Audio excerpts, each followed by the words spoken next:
आदित्य के उपकरण को लेकर एक बड़ी जानकारी और आपको दे दें। 10 साल में बना है स्वीट पेलोड। अल्ट्रा वायलेट किरणों की जांच करेगा ये स्वीट, यानी solar ultra violet imaging telescope जिसे कहा जाता है।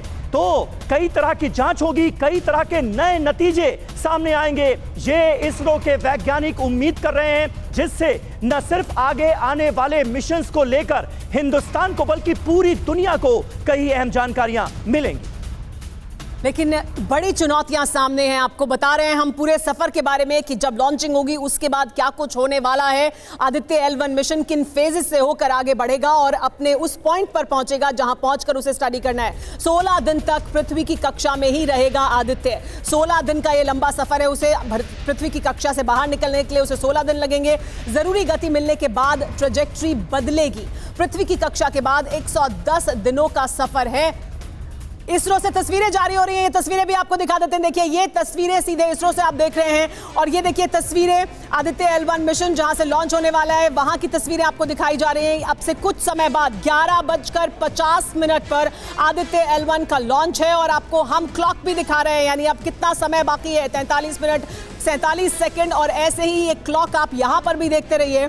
इसरो तस्वीरें जारी कर रहा है। ठीक लॉन्च से पहले किस तरह की तैयारियां वहां पर की गई, उसकी तस्वीरें आप देख सकते हैं। तो देखिए, इसरो से जो तस्वीरें सामने आ रही हैं वो भी हम आपको दिखा दें और सूर्ययान के उपकरणों पर बड़ी जानकारी भी आपको दे रहे हैं। 4 पेलोड सूरज पर नजर रखेंगे, 3 पेलोड L1 का अध्ययन करेंगे। ये भी आपको बता दें, ये बड़ा महत्वपूर्ण है और सभी स्वदेशी पेलोड्स का इस्तेमाल किया गया है। ये बड़ी जानकारी भी आपको दे दें, क्योंकि ये जानकारी 140 करोड़ हिंदुस्तानियों का सीना गर्व से चौड़ा करने वाली जानकारी है कि सभी स्वदेशी पेलोड्स का इस्तेमाल किया गया है इस मिशन में हमारे वैज्ञानिकों के द्वारा। और समीर जैसा कि बता रहे हैं पेलोड के बारे में, आइए उसके बारे में आपको और डिटेल जानकारी देते हैं। ये पेलोड सभी स्वदेशी हैं, यानी भारत में बने हैं, भारत का गर्व है ये। लेकिन पेलोड के बारे में बताते हैं। आदित्य L1 पर अध्ययन के लिए 7 पेलोड यानी उपकरण लगाए गए हैं। अब आपको इन उपकरणों के बारे में भी बताते हैं। साथ ही उपकरण सूरज के किस हिस्से की जांच करेंगे वो भी हम आपको बताएंगे। कौन कौन से उपकरण है, देखिए पेलोड क्या पता लगाएगा आपको बताते हैं। कोरोना परत में ऊर्जा कितनी है ये पता लगाएगा ये। इसके अलावा जो स्वीट है वो क्रोमोस्फेयर और फोटोस्फेयर परत की जांच करेगा। इसके बाद सोल EXS कम ऊर्जा यानी सॉफ्ट एक्सरे वाली किरणों के बारे में जानकारी जुटाएगा। हीलियोस ज्यादा ऊर्जा यानी हार्ड एक्सरे वाली किरणों के बारे में जानकारी जुटाएगा। ASPX यानी एस्पेक्स सौर हवाओं में मौजूद प्रोटॉन के बारे में अध्ययन करेगा। और पापा सौर हवाओं में मौजूद इलेक्ट्रॉन्स के बारे में जानकारी जुटाएगा। इसके अलावा मैग्नेटिक असर क्या होता है सूर्य की किरणों का, उसका अध्ययन करेगा। बिल्कुल, तो देखिए तमाम महत्वपूर्ण जानकारियां TV9 भारतवर्ष आपको दे रहा है और सारी अपडेट्स भी सबसे पहले आपके सामने है। भारत के सूर्ययान आदित्य को सूरज और पृथ्वी के बीच मौजूद L1 पॉइंट पर स्थापित किया जाएगा, जहां से वो सूरज का अध्ययन करेगा। उससे जुड़ा जो अहम डेटा होगा वो इकट्ठा कर धरती पर वापस भेजेगा, ताकि सूरज की संरचना को हम और बेहतर तरीके से समझ सकें। लेकिन सवाल है कैसे? दरअसल इसके लिए आदित्य सूर्य के कुछ खास हिस्सों का अध्ययन करने वाला है। इन ग्राफिक्स के जरिए हम आपको बताते हैं कि यह अध्ययन होगा कैसे, आदित्य ये सब कुछ करेगा कैसे।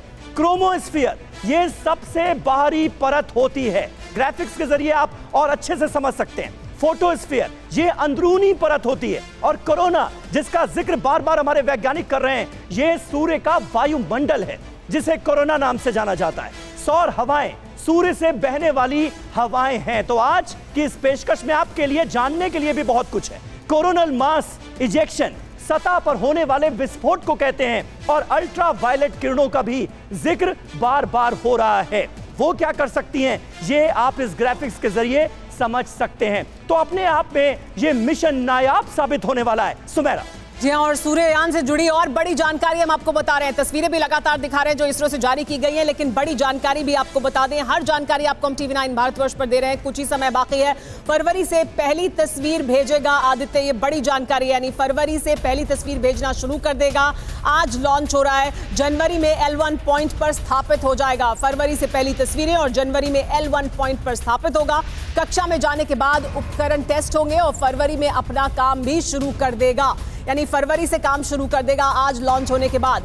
एक और बड़ी खबर आपको बता दें, इसरो पर पूरे देश की नजर है। इस वक्त लॉन्चिंग का सीधा प्रसारण होगा। सीधे प्रसारण के लिए सभी तैयारियां कर ली गई हैं, तस्वीरें वहां से जारी की जा रही हैं। इसरो सेंटर पर पूरी तैयारियां हो चुकी हैं L1 मिशन के लॉन्च से जुड़ी हुई।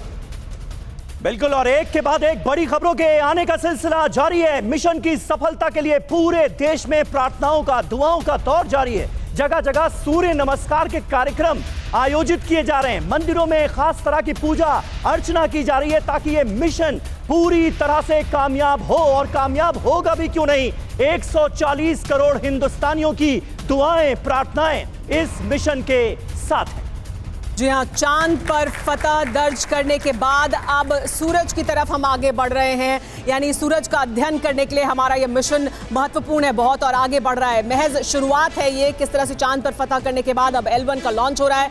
पूरी पिक्चर लेकिन अभी बाकी है। इन खास ग्राफिक्स के जरिए आपको दिखाते हैं कि दरअसल क्या होने वाला है। हरे रंग के टिक से मौजूद ये वो जगहें हैं जहां भारत अपने अंतरिक्ष मिशन भेज चुका है। देखिए, ये जो हम आपको ग्राफिक दिखा रहे हैं, इसमें जो ग्रीन टिक है वो जगहें हैं जहां हम अपने मिशन भेज चुके हैं। साल 2008 में चांद पर भारत ने चंद्रयान 1 भेजा था। इसके बाद साल 2013 में भारत ने मंगल ग्रह पर मार्स ऑर्बिटर मिशन भेजा। 23 अगस्त 2023 को भारत के चंद्रयान 3 ने चांद के दक्षिणी ध्रुव पर सफल लैंडिंग की। और अब भारत का आदित्य L1 सूर्य के अध्ययन के लिए पूरी तरह से तैयार है। मगर आने वाले सालों में इसरो की रफ्तार और तेज होने वाली है। भारत मिशन गगनयान भेजने वाला है। इस मिशन के जरिए भारत अंतरिक्ष में पहली बार मानव को भेजेगा। यह मिशन 2024 में अंत तक लॉन्च हो सकता है। 2024 के अंत तक लॉन्च होगा। भारत शुक्रयान 1 पर भी काम कर रहा है। इस मिशन के जरिए शुक्र ग्रह पर इसरो अपना ऑर्बिटर भेजेगा। शुक्र की सतह पर वातावरण की जांच की जाएगी। 2024 में भारत एक बार फिर चांद के साउथ पोल पर लैंडर और रोवर भेजने की तैयारी में है। इसमें पानी की मात्रा और क्वालिटी का बारीकी से अध्ययन किया जाएगा। यानी एक के बाद एक बहुत से पड़ाव हैं जो भारत को पार करने हैं। 2025 में भारत मंगलयान 2 भेजने की तैयारी में है। इसमें मंगल ग्रह पर ऑर्बिटर भेजा जाएगा। ऑर्बिटर को मंगल की करीबी कक्षा में स्थापित किया जाएगा और वहां से मंगल ग्रह की स्टडी की जाएगी। ये एक के बाद एक से एक बड़ी चुनौतियां भारत के सामने। लेकिन भारत अभी तक जिस तरह से आगे बढ़ता रहा है, जिस तरह से भारत के तमाम मिशन आगे बढ़े हैं, इतने कम सालों में भारत ने जिस तरह की तरक्की की है, वो दिखाता है कि ये सब हम आसानी से हासिल कर पाएंगे। हमारे साथ प्रीति जुड़ी हुई हैं लखनऊ से, सीधे उनका रुख कर लेते हैं। प्रीति, हमने बताया कि कैसे अभी नहीं, आगे आने वाले सालों में भी कितनी बड़ी बड़ी चुनौतियों का सामना करने के लिए इसरो और भारत के वैज्ञानिक तैयार हैं। समर्थन भी उन्हें भरपूर मिल रहा है, भारत की जनता का भी समर्थन मिल रहा है। लेकिन अभी आदित्य L1 को लेकर कितना उत्साह आप लखनऊ में लोगों के बीच देख रही हैं? बिल्कुल, मैं आपको बता दूं कि इस समय मैं लखनऊ यूनिवर्सिटी में उन छात्रों के साथ में खड़ी हूं जो इसको लेकर, इस मिशन को लेकर काफ़ी एक्साइटेड हैं, और यहां पे पूरे इंतज़ाम जो है वो किए गए हैं। इन्हीं बच्चों से बात कर लेते हैं वो कितने एक्साइटेड हैं। ये बताइए, 11:50 पे जो आदित्य L1 है, जो मिशन है, उसको लॉन्च किया जाएगा, कितनी एक्साइटेड हैं आप? क्या? जी, मैं बहुत एक्साइटेड हूँ क्योंकि ये तो इंडिया का फर्स्ट सोलर मिशन है, तो और मैं एस्ट्रोनॉमी की स्टूडेंट हूँ, तो हाँ, इस मिशन को लेके बहुत ज़्यादा एक्साइटेड हूँ मैं। आप क्या कहेंगी इसको लेकर?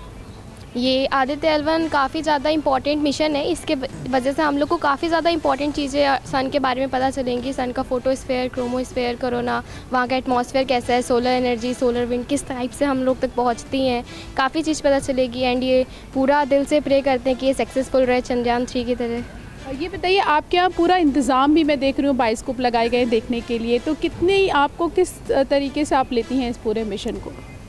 जी, मतलब कितनी एक्साइटेड हैं आप इसको लेकर? जी बहुत हैं, क्योंकि इंडिया का फर्स्ट सोलर मिशन है और सन हमारा मेन पॉइंट है सोर्स, एनर्जी सोर्स का, तो और ज़्यादा महत्व रहता है पता करने का उसका सरफेस का जानकारी और सारे लेयर्स।